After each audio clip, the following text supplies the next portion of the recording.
За сайн байцгаана уу өдрийн мэндийг хүргэе. За дэлгэцэн дээр байгаа Bitfinex бирж Tether stablecoin-ийн тухай өнөөдөр би ярина. Аль болох 10 минутанд багтаахыг бодноо.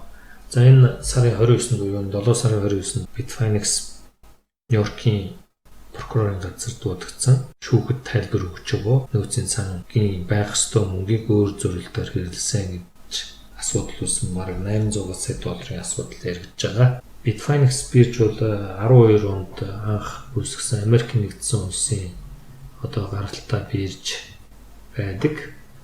Tether бол 15 онд үүссэн stablecoin байгаа. Энэ хоёр бол хүмүүс бол анхандаа мэддэггүй тусдаа өөр бизнесийн байгууллага гэж бодож идэл энэ бол хоорондоо холбоотой юм болж таарсан. Манай авилгалагчдын мөнгийг офшор бүсэд мөнгө арилдаг улс төр нийгмийн төрийн ажил хийж байгаа хүмүүс авилгалын мөнгөө энэ тэнд офшор бүсэд нуудгийг бол Panama Papers гаргасан. Энэ хоёр хоорондоо холбоотой гэдгийг бол Paradise Papers дээр маш их зүйл бичиж энэ сүүлийн хэдэн жил бол хүмүүс бол энэ хоёр зайлшгүй холбоотой гэдгийг тогтоосон байдаг. Paradise Papers-ийн гаргаж тавьсан баталгаагаар бол энэ Bitfinex биржийн стратеги төлөлтийн захирал Филипп Поттер болон Bitfinex биржийн санхүүгийн ерөнхий захирал Giancarlo Di Vazzini гэдэг хүмүүс бол энэ Tether Limited гэдэг компанитай зайлшгүй холбоотой гэдгийг олж тогтоосон байна. Tether Limited бол 14 онд Британий Виржиний арал дээр үүссэн компани байдаг. Bitfinex бирж бол энэ нэгэн том зах зээлийг эзэж байна. Одоо жоохон энэ гүйлгээ багассан боловч энэ өдөрт бол энэ 234 сая долларын арилжаа хийж байна. 7 тэрбум 842 сая долларын арилжаа хийж байгаа юм бирж байна. Үүний CEO болох Жан Ван дер Велде гэдэг нь бол Tether Limited-ийн гүйтгэгч захир хийжсэн давхар гэж бүр тогтогдсон байгаа. За Tether бол энэ stablecoin. Одоо бол stablecoin крипто валютын зах зээл дээр маш олон stablecoin-ууд байгаа. USDT гэдэг Poloniex биржийн гаргасан Circle компанитай холбоотой Pax гэдэг ингээд маш олон stablecoin-ууд байгаа. Энэ stablecoin-ууд гол нь ямар зарчмаар ажилладаг вэ гэхээр цаана заавал доллараар баталгаажсан байх ёстой гэсэн. Доллар бол алтан баталгаатай төв банкнд байдаг гэдэг боловч 71 онд алтан баталгаагүй болсон. Энэ крипто валютын стейблкойнуудыг бол SEC бол Америкийн санхүүгийн зохицуулалт юм уу хүйцээ хөрөнгөний биржийн зохицуулахороо шалгах комисс зохицуулах байгууллага заавал доллараар ингээд баталгаажсан байх хэвээр ямар нэгэн банкнд доллар тавьсан байх хэвээр гэдэг ингээд шаардж байгаа. За Tether-ийн символ нь бол энэ ийм хэлбэртэй Т үсэг шиг. За лого нь бол ингээд иймэрхүү бичигдэнэ. Ямар нэгэн баннер юм уу самбар дээр бол цагаанаар бичигдэнэ гэсэн байна. Энд нэг сонирхол татах зүйл нь бол төгрөгийн символыг авсан байдаг, Unicode символыг.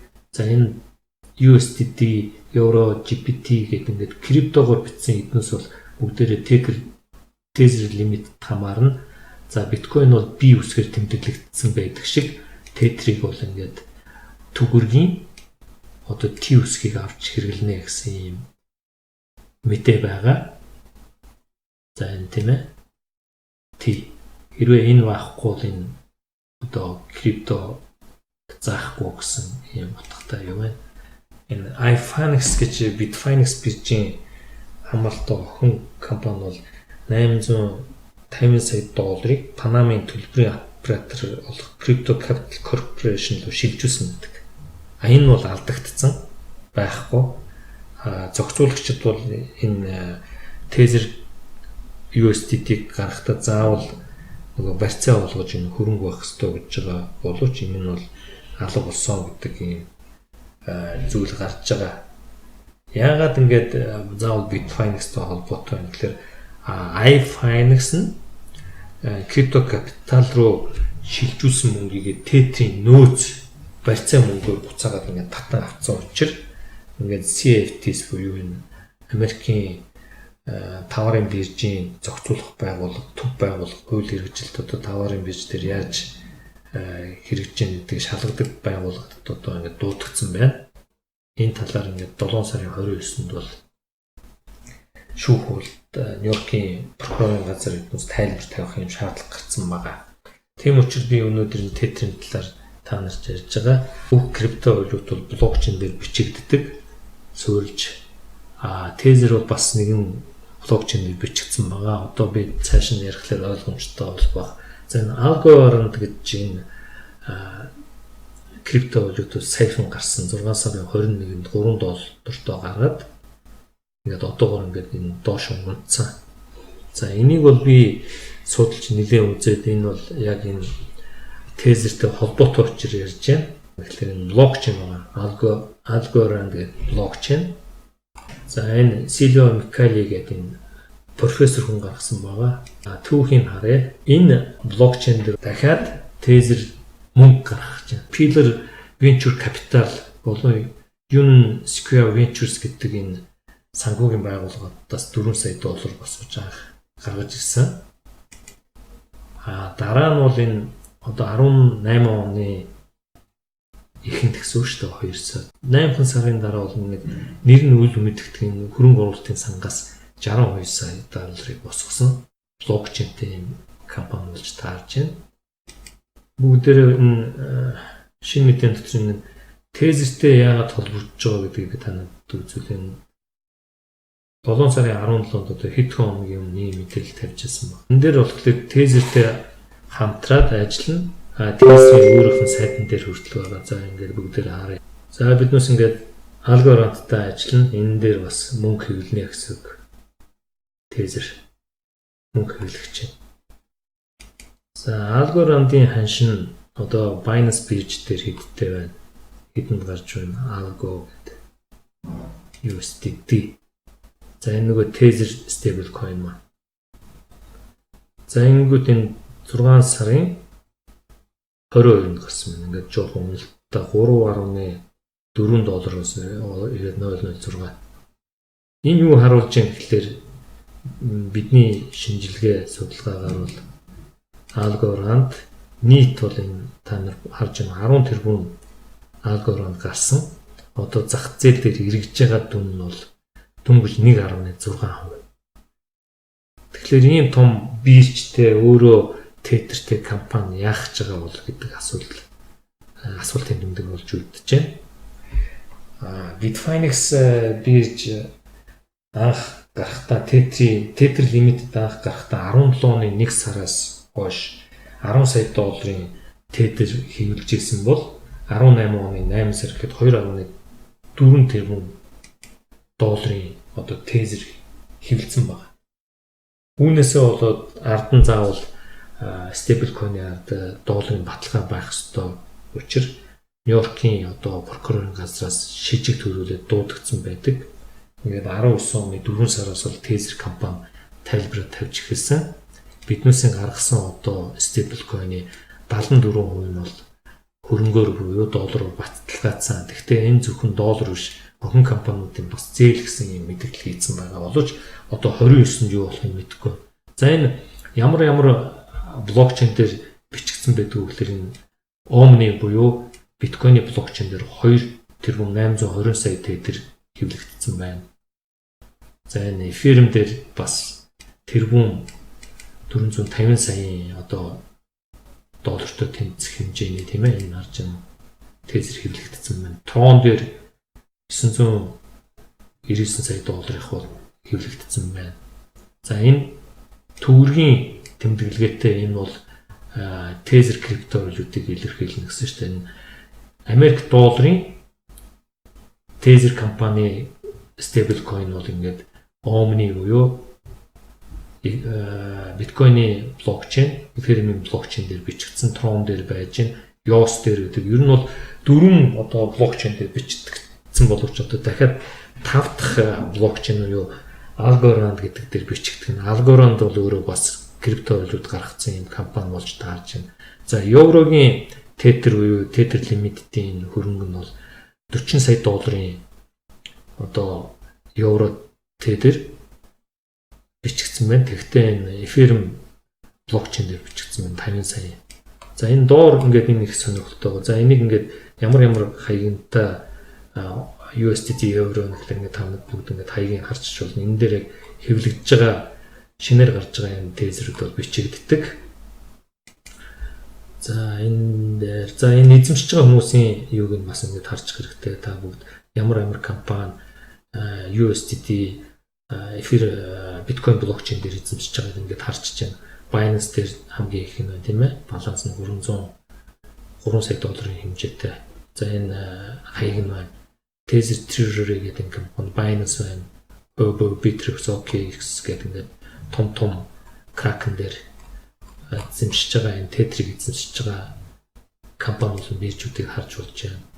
За энэ Tron дээр байна, EOS дээр байна. За энэ Ethereum дээр байгаа USDT биднес энэ USDT-г нараа Ethereum дээр тэр 450 сая явах хэрэгтэй. За энийг ингээд дараа тарангууд Ethereum дээр байгаа юм ингээд хамгийн гол энэ криптовалютын зах зээлд хэрэгжилж байгаа блокчейн бол энэ технологи биткойнод 21 сая тийм учраас маш үнэтэй зохицуулагчийн одоо мэдлэлд эзэмдүүлэхгүй байгаа учраас үнэн ингээд өсөж байгаа. За энэ тэрбум 455 сая долларын Ethereum блокчейн дээр бичсэн USDT байж байна. Omni дээр байгаа. За энэ дээр би бас харуулах юм энэ Tether-ийн одоо ханш энэ ногоон нь бол яг Tether-ийн өөрийнх нь ханш байгаа. Ингээд тогтмол $1 тэнцэх ёстой шүү дээ. Stable тогтвортой coin юм шиг. Яг энэ нийлүүлэлт буюу хэвлэлт гарч ирснээс ихтэй имэс хийгдээд энэ 10 сая доллароос ихсэн Tether одоо 4 тэрбум долларын хэмжээтэй байна. Ингээд нийлүүлэлт тэгэхээр энэ ханш нь 0.92 болтон хэмжээ. Ингээд ер нь бол ханш савлгаатад ирсэн байна. Энэ юутай холбоотой гэхээр ингээд энэ гаргаж байгаа хэвлэж байгаа Tether-тэйгээ холбоотой байхгүй юу? Энэ зах зээл нийлүүлэлтээр энэ одоо биткойн ч юм уу бусад криптовалютыг авах, зарах ханшинд нөлөөлөд эхэлж байна гэсэн үг. За энийг ингээд та бүгд харчих хэрэгтэй. За энэ биткойн за энэ ингээд юм байна. За нөгөө нэгний ингээд бас хүмүүсийн анхаарлыг хандуулах гэдэг байгаа зүйл бол ингээд 10 тэрбум доллартад тэнцэх Algo Tether-тэй хамтрах нь Algo буюу Algorand гэдэг энэ криптовалют. Цаана энэ одоо зах зээл дээр гарцсан яг энэ арилжаанд явж байгаа Algo криптовалютын нийт хэмжээ нь 163 сая буюу 1.6 ширхэг Algo зах зээл дээр. Тэгсэн мөртлөө ханш нь унтсан. За бидний энэ үзэж байгаа энэ яах чинь гэхээр Tether компаниныг хямдхан дээр нь аваад цаана баг 98% Algo бол ханш нь өсөх магадaltaй болов гэсэн юм зүгээр таамаг дэвшүүлж байгаа. Та бүгд энийг өөрсдөө бас анзаараарай. За үүний зэрэгцээ бас ингээд Bitfinex буюу iFinex бол энэ Yo гэдэг токеныг гаргах гэж үзэж байгаа. Одоо гэтэл Yo гэдэг токеныг гаргахад энэ Нью-Йоркийн хуулийг жүрцэн байна. Ер нь бол та нар Америкийн зохицуулах байгууллагууд бол нөөцийн сангаас мөнгө авч хэрэглэсэн. Нэгд хоёрд Нью-Йорк мужийн иргэдэд үйлчилсэн байна гэдэг юм бас нөхцөл тавьж байгаа. Гуравд энэ Bitfinex буюу iFinex-ийн гаргаж байгаа энэ Yo гэдэг токеныг ямар нэгэн барааны тэмдэгт гэдэг юм уу тийм ээ хөвцөө хөрөнгө гэдэг юм баталгаажсан зөвшөөрөл аваагүй Yo гаргах чинь гэдэг үгнээс нэлээд шахалтанд оруулж байгаа. Энэ бүгдээс харахад бол ер нь Libra coin гарах гад сая конгресс асуудал тавилаа. Зарим нь гарах гэж үзэж байна. Гарцсан нэг криптовалют бол биржүүд нь бол ингээд өөрсдийнхөө үйл ажиллагааг хамгаалах гэж үзэж байна. Энэ бүх сайн муу мэдээлэлээс ингээд хараад үзэхэд бол энэ криптовалют биткойн топ альткойнууд бол ер нь цаашдаа ирээдүйтэй гэсэн ийм шинжилгээ хийж болно. За нөгөө нэг нь энэ Stellar байна. Stellar бол бас нэг 103 тэрбум ширхэг нийт хэмжээ. Одоо зах зээлээр гарцсан тоон бол энэ 19 тэрбум буюу бараг 20 саяын Stellar гарцсан байна. Тэгсэн мөртлөө ханш нэгээд бас доош унтсан. Stellar-ыг би яагаад яриад байна гэхээр энэ Stellar бол энэ блокчейн одоо гайгүй биржүүд дээр бас ингээд лист жагсаалтанд орсон ийм үзүүлэлтүүд байгаа учраас бол энэ бас давгүй альткойн болов гэж бодож байна. За ингээд та бүгдэд анхаарал тавьсан баярлалаа. Баяр та.